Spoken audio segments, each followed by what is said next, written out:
Hello everyone, welcome back my YouTube channel. আপনারা কেমন আছেন? আশা করছি আপনারা ভালো আছেন। আপনাদের দোয়ায় আলহামদুলিল্লাহ আমিও ভালো আছি। আজকে একটা দুঃখজনক সংবাদ এবং একটা হাসিরও খবর বলতেও খুব কষ্ট হচ্ছে, তবুও বলতে হবে।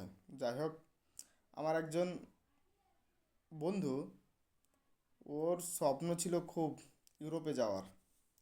ইউরোপ যাব, মোটা অঙ্কের টাকা রোজগার করব। তো সে কীভাবে প্রতারণার ফাঁদে পড়লো দেখুন। উনি পাসপোর্ট তৈরি করেছেন। পাসপোর্ট তৈরি করার পরে ফেসবুক থেকে নম্বর কালেক্ট করেছে ভিসা এজেন্সির, ইউরোপ যাওয়ার জন্য। সে ওকে 2 লক্ষ টাকা অলরেডি দিয়ে দিয়েছে। এটা লাগবে, আপনার ফাইল তৈরি করতে হবে। তারপর আজকে আপনার মনে করেন যে অফার লেটার তৈরি হয়ে গেছে, চলে আসছে ইমেলের মাধ্যমে নানান কিছু। তারপর আপনাকে এই পাসপোর্ট আর আপনার যে আছে, কোয়ালিফিকেশন আছে, এগুলো সব পাঠাতে হবে। এই করে এই সেই করে 2-2.5 লাখ টাকার মতো নিয়ে নিয়েছে। রিসেন্ট হয়েছে কি, তাকে আবার বলা হয়েছে যে তুমি এখানে আসতে হবে, হরিয়ানা, পাঞ্জাব। সে আবার সেখানে গিয়েছে, সেখানে গিয়ে তাকে এত সুন্দরভাবে বুঝিয়েছে, বুঝিয়ে পর আবার কিছু টাকা নিয়েছে তার কাছে। আজ প্রায় 2 বছর ধরে তাকে এরকম করছে। তো আমি আপনাদেরকে সাজেস্ট করব যে আপনারা বিদেশ যাওয়ার কথা চিন্তা ভাবনা করছেন, ঠিক, খুব সুন্দর চিন্তা ভাবনা। তবে চিন্তা ভাবনার মধ্যে যে আপনার কত বড় ক্ষতি হতে পারে সেটা অবশ্যই আপনাদেরকে ধারণা নেই। আজকে আমি যে কথাগুলো বলবো, এই কথাগুলো যদি আপনারা শুনে বিদেশ যাওয়ার চিন্তা ভাবনাকে যদি দূরে ফেলে দেন, তাহলে এই ভিডিওটা আপনার জন্য খুব গুরুত্বপূর্ণ হতে চলেছে। আশা করছি আপনারা বুঝতে পারবেন। আমরা অনেকেই চাই মোটা অঙ্কের টাকা রোজগার করব। আমরা অনেকেই ইচ্ছা করি যে বিদেশে যাব। আমাদের বিদেশে যাওয়ার অভিজ্ঞতা আছে, তাই আমি আপনাদের কাছে এই অভিজ্ঞতাটা শেয়ার করছি। বিদেশ গিয়ে টাকা রোজগার করাটা অত সহজ না। আমরা কি অনেকে এরকমভাবে মনে করি যে বিদেশে গেলাম, গিয়ে ঘুমিয়ে দিন পার করে আর পয়সাগুলো নিজের ইচ্ছায় পকেটে চটচট করে ঢুকে যায়। এগুলো ভুল ধারণা। কখনোই এগুলো মনে করতে যাবেন না। বিদেশে গেলেও যে আপনাকে পরিশ্রম করতে হবে, এটা আপনি যথেষ্টই জানেন। আর আমার কি দরকার ইউরোপ যাব, দুবাই যাব, কাতার যাব, কুয়েত যাব, গিয়ে ওখানে আপনি কত টাকা রোজগার করছেন আপনি কি চিন্তা ভাবনা করেছেন? তার থেকে বেশি রোজগার নিজের দেশেই করতে পারবেন। তার কারণ যে যতজন গিয়েছে, আমিও গিয়েছি, নিজে বিদেশে কাজ করেছি, কাজ করার অভিজ্ঞতা আছে। তবে হ্যাঁ, এটা ঠিক আছে যে আপনার দক্ষতা থাকা দরকার আছে। যেরকম আপনি হাউস ড্রাইভার হন, চাहे গাড়ি ড্রাইভার হন, আপনি মেকানিক্যাল হন, ঠিক আছে, এসির মেকানিক হন, এগুলো হতে গেলে আপনার কিছু ফায়দা আছে। অতটাই না যে আপনার মনে করেন যে মাসে 5 লাখ 6 লাখ টাকা রোজগার হবে, সেটা কখনোই না। তবে সামথিং কিছু রোজগার ভালো করতে পারবেন। আর যারা লেবার খাটেন, তারা বলছেন যে আমি সৌদি আরব যাব, কাতার যাব, বাহরাইন যাব, ইউরোপ যাব কাজ করার জন্য। সেখানে আপনার জন্য খুব কষ্টজনক কাজ এবং খুব কষ্ট আপনার জন্য অপেক্ষা করছে।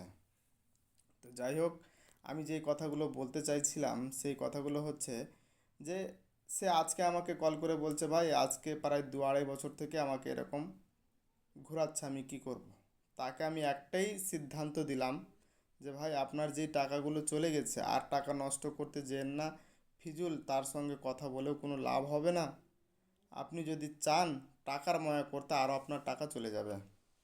তার কারণ একজন লোকের আশা ভরসা ইচ্ছা থাকে কতদিন, আমি যাব বিদেশে, বিদেশে গিয়ে কাজ করব, খুব বেশি 2 মাস 3 মাস, ইউরোপের জন্যেও যদি হয়তো।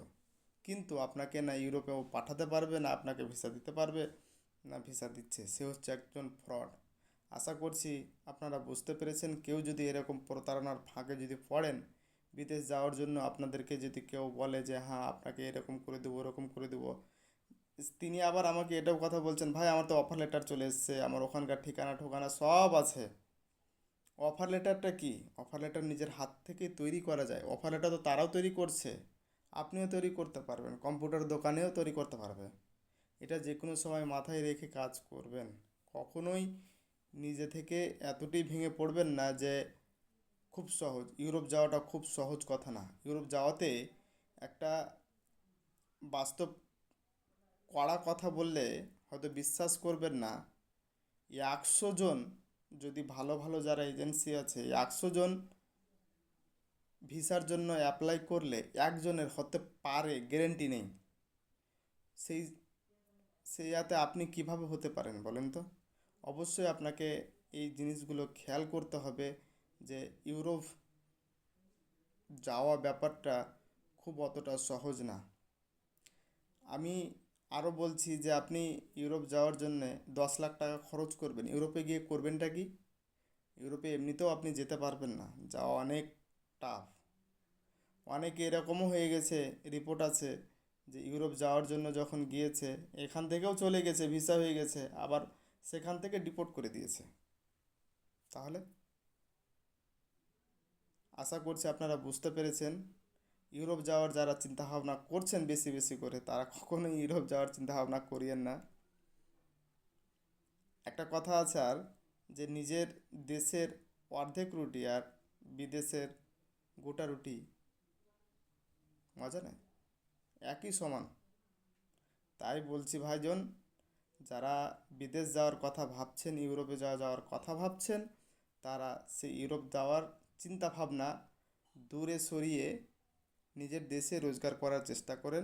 যদি বিদেশ গিয়ে আপনার রোজগার করার ইচ্ছা যদি খুবই থাকে, তাহলে আপনি গালফ কান্ট্রি, কাতার, সৌদি, দুবাই, বাহরাইন, ওমান এগুলোতেই যাবেন। তবে হ্যাঁ, একটা কথা আরও, ভিসা হচ্ছে অনেক প্রকারের। ঠিক আছে? ভিসা, আজাদ ভিসা, তারপর আপনার কোম্পানি ভিসা, কাপিল ভিসা, এরকম ভিসা আছে। তো আপনারা কখনোই আজাদ ভিসায় যাবেন না। আজাদ ভিসায় গেলে এখন কাজের সংকট সেই দেশগুলোতেও। আপনি কোম্পানি ভিসা এবং কাপিল ভিসায় গেলে সেখানে নির্ধারিতভাবে একটা কাজ পাবেন। আশা করছি বুঝতে পেরেছেন। এই বলে আমি নিজের ভিডিওটা শেষ করছি। ভালো লাগলে লাইক করবেন, কমেন্ট করবেন। আর আপনারা কিছু যারা বিদেশেও থাকছেন, তারা ভিডিওটা দেখবেন, দেখে পরে অবশ্যই কমেন্টগুলো, মতামতগুলো জানাবেন যে আমি কথাগুলো কি বলেছি, সত্যি বলেছি নাকি এখানে কিছু লুকিয়ে আছে মিথ্যুক। অবশ্যই না, আশা করছি ভালো লাগবে।